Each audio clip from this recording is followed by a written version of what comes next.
हम पुनीता झा सबगोटा के प्रणाम करै छी। जय मिथिला जय मैथिली। और नया साल पर एकटा हम माँ भगवती के गीत सुना रहल छी। तऽ प्रस्तुत अछि माँ भगवती के गीत।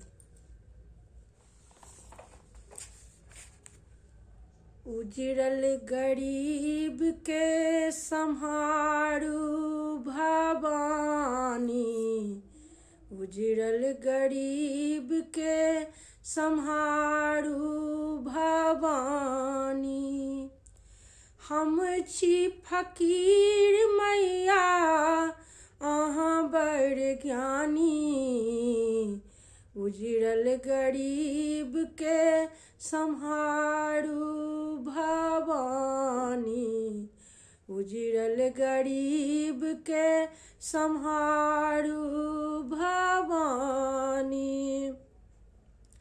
पुत्रक वियोग में बाझिन कन्हैया, पुत्रक वियोग में बाझिन कन्हैया।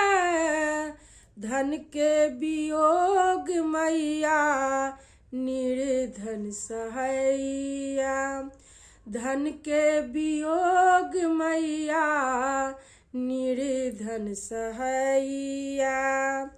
दया केर दान मैया दियौ ने कृपालु, उजड़ल गरीब के सम्हारू भवानी, उजड़ल गरीब के सम्हारू भवानी। जीवन बनल अछि माटी के बर्तन, जीवन बनल अछि माटी के बर्तन।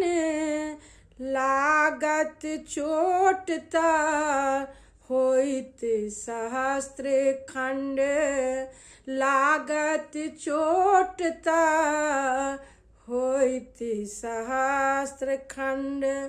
हम बुद्धिहीन मैया अहाँ बड़ ज्ञानी, उजड़ल गरीब के सम्हारू भवानी, उजड़ल गरीब के सम्हारू भवानी। हम छी फकीर मैया अहाँ बड़ ज्ञानी, उजड़ल गरीब के सम्हारू भवानी। जीवन के बोझ आब सहलो न जाइया, जीवन के बोझ आब सहलो न जाइया। घबरा गेलहुँ मैया किछु ने फुराइया, घबरा गेलहुँ मैया किछु ने फुराइया। नोर सँ लिखै छी माँ अपन कहानी, उजड़ल गरीब के सम्हारू भवानी, उजड़ल गरीब के सम्हारू भवानी। हम छी फकीर मैया अहाँ बड़ ज्ञानी, उजड़ल गरीब के सम्हारू भवानी, उजड़ल गरीब के सम्हारू भवानी,